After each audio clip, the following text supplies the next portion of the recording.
Ang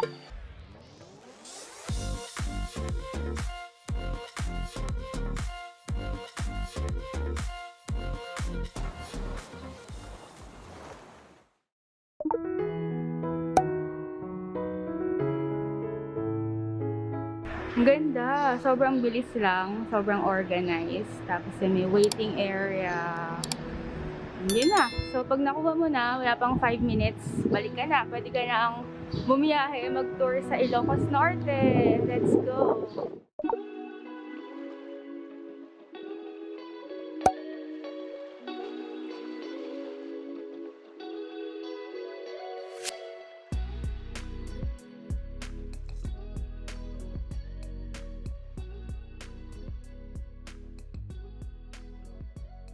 Ayan. So, pagkatapos ito sa Pangil Beach, free naman dito. Yung cottage, bakit po hindi tayo nagbayad? Free po ba yun? Free use yung cottage? Oo. Libre din. May bayad. May bayad kung mga May bayad pero pag magpipiknik magtatagal ka. Pero para sa atin, hindi dahil sandali lang naman.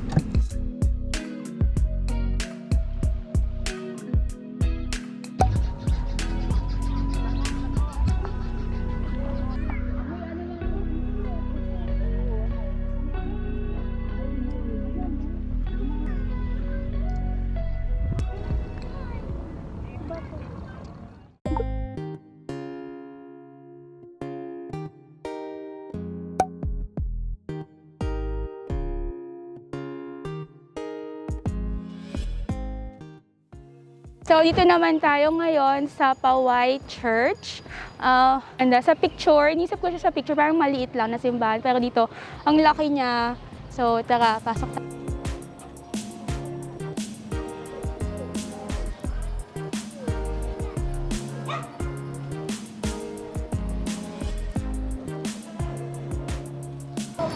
Yan ang maganda yung Manila.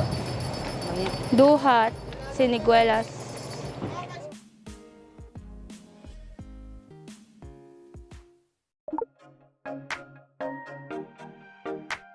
Ayan, entrance, 10 pesos kada isa, adult and children.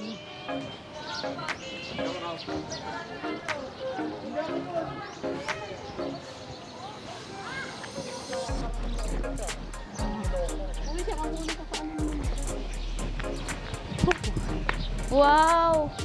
Walang ganda ha. Ito na tayo sa loob.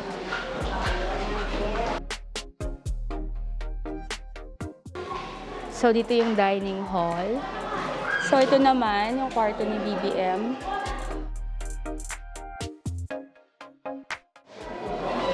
Ito pa isang kwarto. Okay, so dito tayo. Walang nakalagay pero mukhang ito yung master bedroom. Sobrang luwag. So, yung bed, halatang ano siya, dalawa. Pinagdugtong. Tapos yung view. Wow! Rogelio, ihanda ang almusal. So, ito na yung final room. Mukhang ito yung opisina ni Marcos dati. May mga books, table, kapamiting. So, yun lang. Parang may mga museum na dito. Mga pictures. And then, ito naman yung other side ng room. Okay.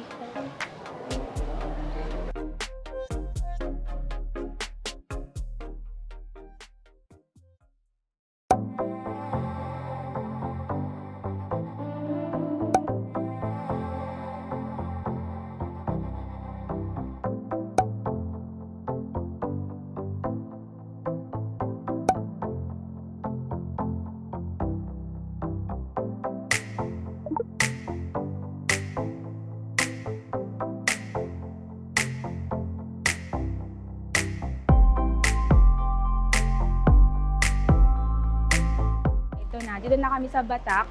Ito ay Gulomis Empanada, 50 pesos. Yung sa vegan, yung na-try namin, parang natural yung ano niya, tinapay. Ito, kulay orange. Oh, mainit pa eh. Tapos, may orange din doon. Tapos, meron ditong sausawan, sili, suka, ketchup. Pwede din ketchup, di ba, ilagay.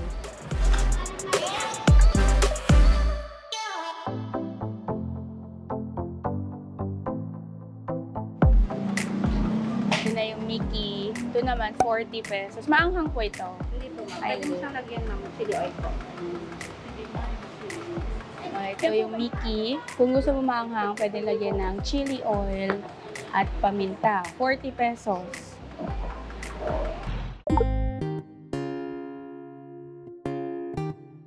Dito naman tayo ngayon sa Marcos Museum.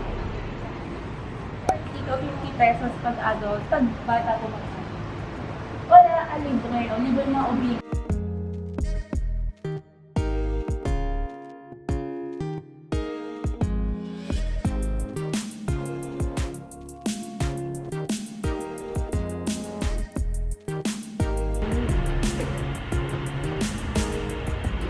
Maganda lang dito kumpara sa Malacanang of the North, aircon. So kahit mas mahal yung entrance, hindi mainit. So ito yung likod ng museum. Dito ka dati nakalagak si Marcos nung, di ba, hindi pa nga nalilibing. Tinanong ko yung bantay doon kung pwedeng pumasok. Hindi daw kasi private pa daw. Minsan daw si Imelda nag-stay pa dito. So residence pa din siya. Yung residence nila. And then sa likod, mga bahay na. Kapitbahay nila.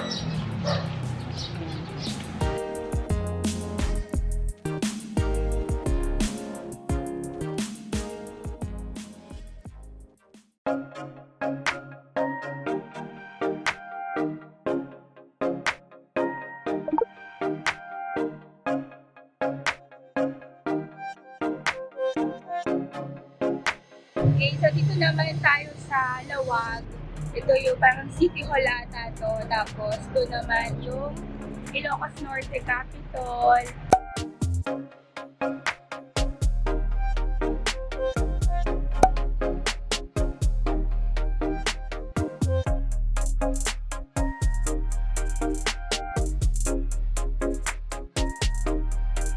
So yun lang yung ginawa namin dito sa Lawag.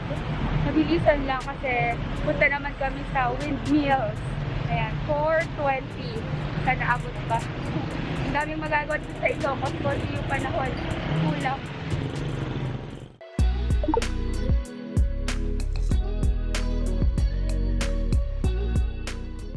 Yay! So dito na kami sa Bangi Windmills.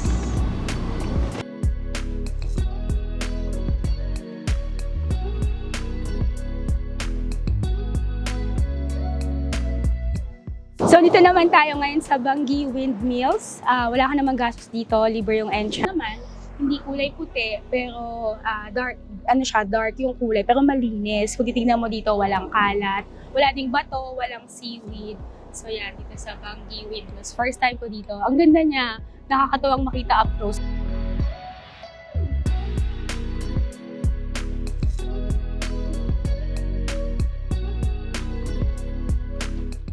Yung sand dito sa Bangi Windmills, medyo ma-dark, tapos mabato.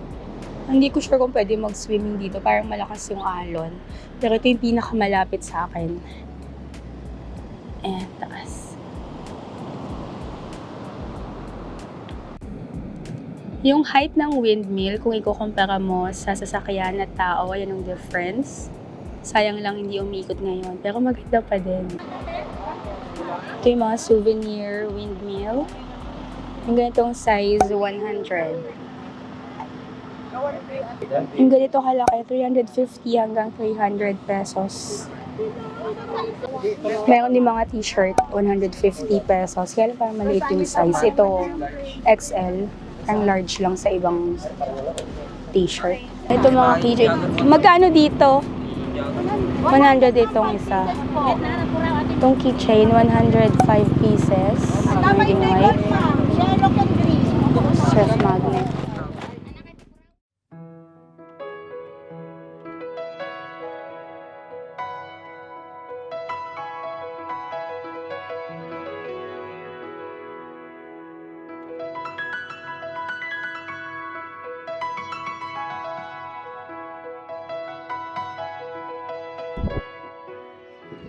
Ang ganda.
So kaya dapat hindi ka gagabihin kasi pag pabalik mo, madilim. Tapos nagkakaroon daw ng mga ahas dito.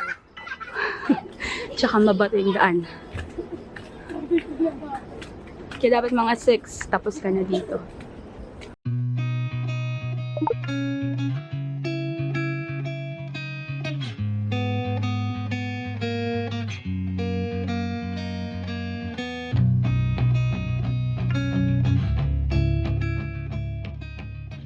Ito yung nahanap namin. 3,500 talaga to.